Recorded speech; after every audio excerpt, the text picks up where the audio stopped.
जय मसीह की दोस्तों, आराधना संदेश मिनिस्ट्री के YouTube चैनल पर एक बार फिर हम दिल की गहराइयों से अपने सभी दर्शकों का अभिनंदन करते हैं और हम आशा करते हैं आप सभी प्रभु यीशु मसीह के सामर्थी नाम में आनंदित और मग्न होंगे। आज फिर हम आपके लिए एक वीडियो लेके आए हैं और आज हम विचार करने जा रहे हैं उकाब पक्षी के विषय में। उकाब पक्षी का बाइबल में हम देखते हैं लगभग 35 बार उकाब पक्षी का नाम आया है और बड़ी खूबसूरती से इसको वर्णित किया गया है।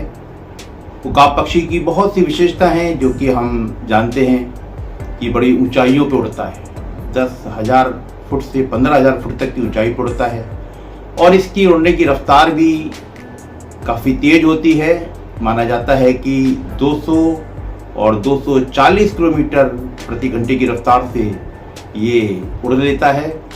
साथ ही इसकी दृष्टि बड़ी तेज होती है। बताते हैं कि ये लगभग 5 किलोमीटर दूर से ही अपने शिकार को पहचान लेता है और इसके साथ साथ ये बड़ा निर्भीक और एक बड़ा सामर्थी एक ऐसा पक्षी है जो अगर बाइबल की एक आयत अगर हम पढ़ते हैं जो पाई जाती है 2 तीमुथियुस पहला अध्याय उसके 7वें वचन में, क्योंकि परमेश्वर ने हमें भय का नहीं पर सामर्थ्य और प्रेम और संयम की आत्मा दी है। निश्चय हम इस पक्षी के अंदर इन सब बातों को देखते हैं। अपने शिकार के लिए बड़े संयम रखता है और इसके अंदर बड़ी सामर्थ्य और शक्ति के अंदर देखते हैं और अपने बच्चों से बड़ा प्रेम करता है। बहुत सारी बातें जो हम इस पक्षी के चरित्र के अंदर देखते हैं और ये पक्षी का चरित्र ऐसा चरित्र है, अगर हम और आप जो विश्वासी लोग हैं ये इससे तुलना करना चाहें तो ये भी बहुत अच्छा होगा। और इसके साथ ही साथ ये खुदावन यीशु मसीह को, पिता परमेश्वर को भी एक तरीके से इंगित करता है, क्योंकि इसके आचरण के बारे में जो बाइबल बताती है एक वचन पाया जाता है जो है व्यवस्था विवरण 32 अध्याय और उसका 11 वचन, जहाँ इस प्रकार लिखा है, जैसे उकाब अपने घोंसले को हिलाकर अपने बच्चों के ऊपर मंडलाता है, वैसे ही उसने अपने पंख फैलाकर उसको अपने परों पर उठा लिया। आज कई बार मैं और आप बड़ी संकट में होते हैं, बड़ी परेशानी में होते हैं। अगर उकाब पक्षी के बच्चों को देखें, एक गाना भी बड़ा खूबसूरत हमें याद आता है, घोंसले को बार बार तोड़कर उसने सीखा, चाहा कि सीखें उससे, उड़ना सीखें उससे। तो जब वो हमें कुछ सिखाना चाहता है तो उकाब पक्षी, उसके बच्चे उस वक्त अपने आप को बड़े कष्ट में, बड़ी पीड़ाओं में महसूस करते होंगे जब घोंसला तोड़ दिया जाता होगा, उसे उन्हें गिरा दिया जाता होगा और वो संभल नहीं पाते होंगे। ऐसे समय में उकाब पक्षी आके उन्हें संभाल लेता है और उन्हें उड़ना सिखाता है। कई बार मेरे और आपके जीवन में भी बहुत सी ऐसी परेशानी आ जाती हैं, चाहे वो असफलता के रूप में हो, चाहे शारीरिक दुर्बलता, कमजोरी के रूप में हो, कोई मानसिक रूप से तनाव हो, कुछ आर्थिक प्रॉब्लम हो, कुछ भी जो मेरी और आपकी आजकल की जो बेसिक समस्याएं होती हैं ऐसे में होते हैं। लेकिन हम याद रखें, यहोवा परमेश्वर हमें हर मुश्किल से, हर परीक्षा से निकालता है, क्योंकि उसका तो वादा है, मैं तुम्हें किसी ऐसी परीक्षा में न पढ़ने दूंगा जो तुम्हारे सहने से बाहर है, वरन उससे तुम्हें निकास भी दूंगा। तो कभी भी जब हम किसी संकट में हों, किसी परेशानी में हों, तो ये समझ लें कि ऐसे समय में यहोवा परमेश्वर मुझे और आपको बहुत मजबूत करना चाहता है, उड़ना सिखाता है, परिस्थितियों से सामना करना सिखाता है।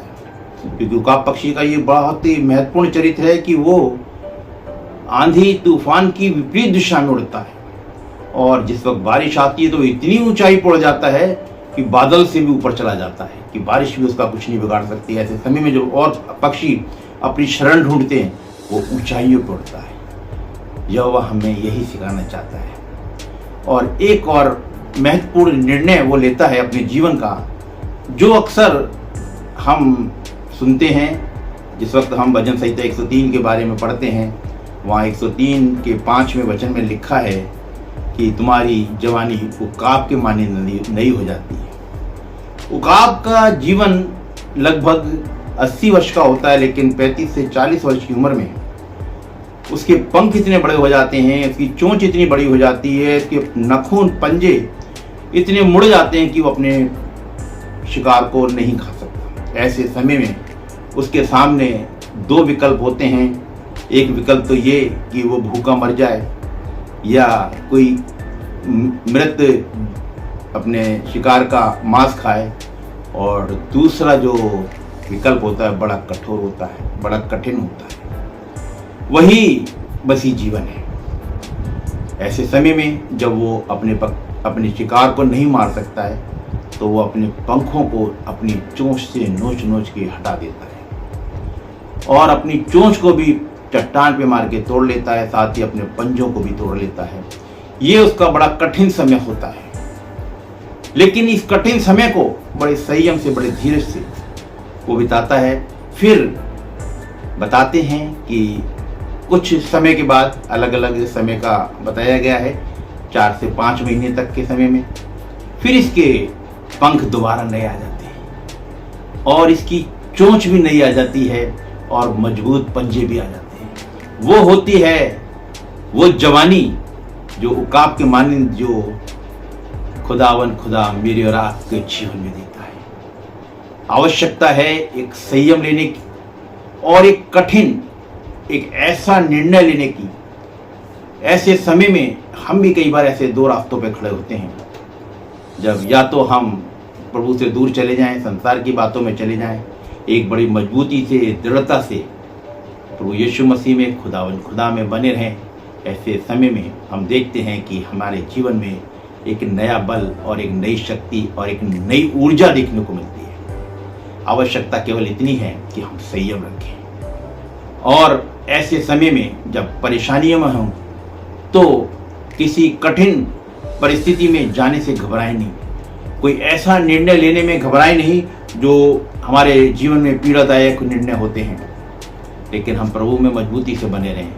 यशायाह नबी की पुस्तक में एक और बड़ी ही महत्वपूर्ण बात लिखी है, और वो लिखी है 40वां अध्याय और उसका 31 वचन, जहाँ लिखा है, परंतु जो यहोवा की बाट जोते हैं वे नया बल प्राप्त करते जाएंगे, वे उकाब के समान उड़ेंगे, वे दौड़ेंगे और शर्मित न होंगे, वे चलेंगे पर थकित न होंगे।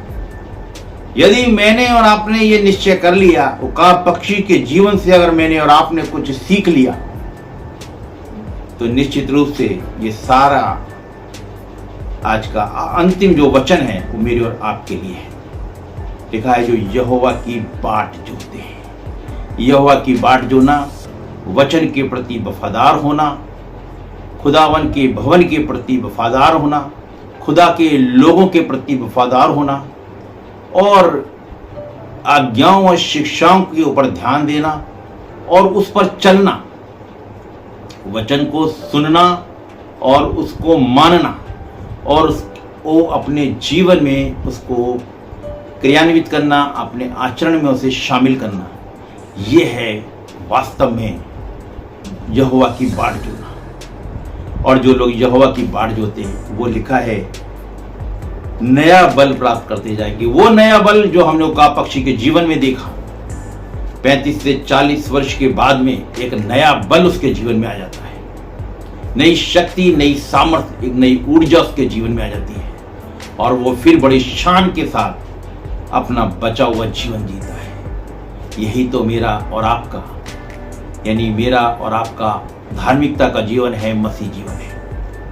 और भी बहुत खूबसूरत बात लिखी है, वे दौड़ेंगे तो शर्मित ना होंगे। यदि हम पौलुस की मानिंद जो दौड़ लगाएंगे निशाने की ओर, उसमें लिखा है शर्मित ना होंगे, चलेंगे पर थकित ना होंगे। हम जानते हैं कि प्रभु यीशु मसीह के पीछे चलना बड़ा कठिन है। प्रभु यीशु मसीह ने अपने चेलों से कहा था, यदि कोई मेरे पीछे आना चाहे, चलना चाहे, तो अपना क्रूस उठाए। मुझे और आपको भी बहुत से कष्टों को उठाना होगा, बहुत सी पीड़ाओं को उठाना होगा, वो उकाब की मानिंद बहुत से पीड़ादायक निर्णय लेने होंगे। आपदा में हमें अवसर ढूंढना होगा, जैसे हम देखते हैं उकाब पक्षी का जीवन। जिस वक्त वो बूढ़ा हो जाता है, इसी योग्य नहीं रहता कि मैं अपने किसी शिकार को मार सकूं, ऐसे में भी वो संयम रखता है। और इसके जीवन से मुझे आपको बहुत कुछ सीखना चाहिए। उसका संयम, हम देखते हैं कि वो विपरीत स्थिति में काम करता है, आंधी तूफान के समय में विपरीत परिस्थितियों में काम करता है। यदि मेरे और आपके जीवन में कभी विपरीत परिस्थितियां आ जाएं तो उसमें आनंदित होना, खुश होना, क्योंकि प्रभु यीशु मसीह कहते हैं यदि कोई मेरे नाम के कारण तुम्हें सताए तो आनंदित होना। उकाब पक्षी के जीवन से मैं और आप बहुत कुछ सीख सकते हैं अगर मैं और आप चिंतन और मनन करें और ये जानें कि पवित्र शास्त्र बाइबल के अंदर उकाब पक्षी को जो स्थान दिया गया है वो मेरे और आपके लिए। और दूसरी ओर अगर दूसरी दृष्टि से देखें तो यहोवा परमेश्वर के चरित्र को भी उकाब पक्षी बताता है। हम बहुत ज़रूरी है कि आज का वचन हम चिंतन और मनन करें। केवल वचन सुनना काफ़ी नहीं है, इसके बाद होमवर्क करना, इस पर और अध्ययन करना और जानकारी लेना। हम 10 से 15 मिनट में इतनी सारी बातें नहीं बता सकते, लेकिन हम व्यक्तिगत रूप से चिंतन और मनन करके इसकी बड़ी गहराई में जा सकते हैं। मेरा और आपका जीवन निश्चित रूप से एक उकाब की मानिंद होगा, जिसके अंदर बहुत से आनंद होंगे, बहुत सी खुशियाँ होंगी, बहुत सी विजय होंगी, जैसा कि उकाब के पक्षी के जीवन में हम देखते हैं। परमेश्वर करे आज का वचन हम सब के लिए बड़ी आशीष का कारण हो। जय मसीह।